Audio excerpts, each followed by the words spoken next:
Rain lashed against the windshield as Emma navigated the lonely stretch of highway, her headlights cutting through the misty darkness. The clock blinked 2:17 a.m. She was exhausted after a 12-hour shift at the hospital, her scrub still damp from a spilled coffee, but her eyes remained focused. Just ahead, the screech of tires broke the silence, followed by the deafening crunch of metal. Emma slammed on her brakes and watched in horror as a black SUV skidded off the road and slammed into a tree, smoke and steam hissing into the air. Without thinking, she pulled over, grabbed her emergency kit, and sprinted toward the wreck. The front of the vehicle was mangled. Glass littered the ground. Inside, a man in a business suit hung limp, blood trickling from his forehead. Panic flickered in her chest, but her training kicked in. She checked his pulse, weak but there. With trembling hands, she stabilized his neck using a rolled-up jacket and dialed 911, her voice shaking but clear. She stayed with him in the rain, kneeling in the mud, shielding him from the cold. His eyes fluttered open for a moment, locking with hers. She gripped his hand and whispered, "You're going to be okay. I promise." His lips moved but no words came. Then his eyes closed again, fading into unconsciousness. As the sound of sirens approached, Emma sat beside him, soaked and shivering, unaware that this one act of compassion would change the course of both their lives forever. Days had passed since the crash, but Emma couldn't shake the image of the man's bloodied face and the way his eyes had searched hers before he blacked out. She had returned to her routine, night shifts, groceries, helping her younger brother with homework, but something lingered in her heart. She needed to know he had made it. That he had survived. On her day off, she went to the nearest hospital, asked for information, but they told her no such patient had been admitted under the description she gave. Undeterred, she tried 2 other hospitals. Finally, a nurse discreetly mentioned that a patient matching her story had been transferred under private care, no name listed, just a room number now vacant. Emma stood there, confused and disheartened. He was gone. She walked out into the cold air, the sky heavy with gray clouds, her shoes crunching wet leaves beneath them. The man hadn't even known her name. Maybe he hadn't remembered anything. Maybe he hadn't made it. But deep down, Emma believed he was alive. Somehow, she could feel it. Life went on. Bills still needed paying, and her brother still needed her. She kept applying for better jobs, roles where she could grow beyond the night shifts and the stress. She didn't tell anyone about that night. It felt too surreal, like something sacred she had tucked away in her soul.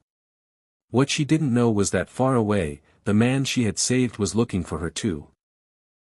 Emma stood outside the glass doors of the towering health tech company, clutching a worn leather folder filled with her resume and certificates. The morning was bright, but her stomach churned with nerves. This wasn't just another job interview, it was a chance to finally move forward, to give her brother a better life, to stop living paycheck to paycheck. Inside, the reception area gleamed with polished floors and high ceilings. Everything felt cold, distant, far from the warmth of the hospital wards she knew so well. She was led to a sleek conference room where 3 panelists, sharply dressed and expressionless, sat behind a long table. They nodded politely as she introduced herself, then began firing off questions, clinical, impersonal, like they had already made up their minds. Emma did her best to stay calm, answering thoughtfully, drawing from real-life experience rather than flashy jargon. But halfway through, she noticed one of the panelists glance at her resume with a faint smirk. Another checked their watch. Her heart sank. They weren't really listening. She forced a smile, trying to hide the lump forming in her throat. "Thank you for the opportunity," she said, starting to gather her folder, ready to leave with dignity intact. Suddenly, the door swung open. In walked a tall man in a crisp navy suit, his presence commanding. The panelists stood instantly, surprised. But the man wasn't looking at them. He was staring at her, eyes wide, lips slightly parted. Emma froze. So did he. As if time itself had stopped. For a long moment, the room stood still. The man in the suit stared at Emma like he was seeing a ghost, or perhaps a memory that had never quite faded. His gaze didn't waver, and neither did hers. There was a flicker of recognition in his eyes, followed by something softer, something that almost looked like gratitude. He slowly stepped forward, his voice calm but firm. "Cancel the rest of the interviews," he said to the panel. "I've made my decision." The panelists looked confused. One of them cleared their throat and asked, "Sir, you haven't seen the other candidates yet." "I don't need to," he interrupted gently, still looking only at Emma.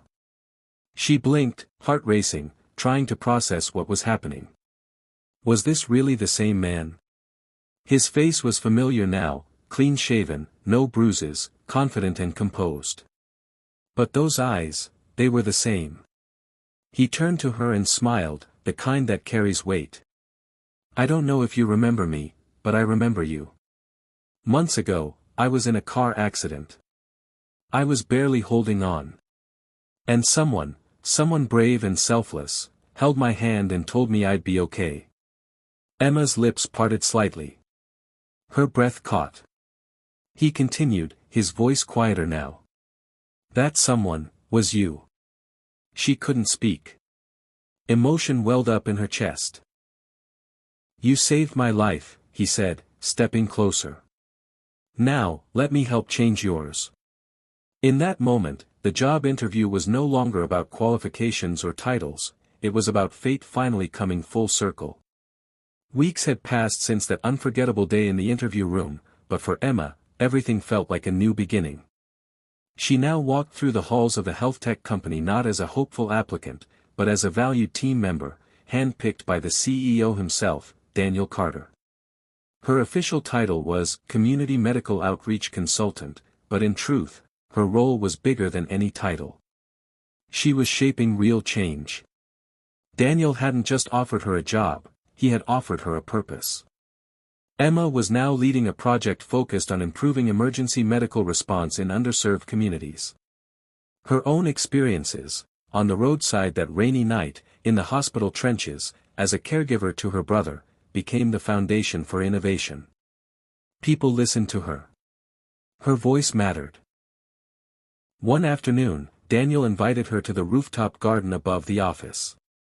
The city skyline stretched behind him as he looked at her with a warm smile. "You didn't just save my life," he said. "You reminded me what leadership should mean, serving others." Emma looked out at the horizon, wind brushing through her hair. "And you reminded me that no act of kindness is ever wasted," she replied softly. They stood there for a moment, not saying much, just sharing the quiet peace of two lives forever changed. Emma had no idea that stopping her car on that stormy night would lead to this. But now she understood, sometimes, the smallest act of courage can open a door you never even knew existed.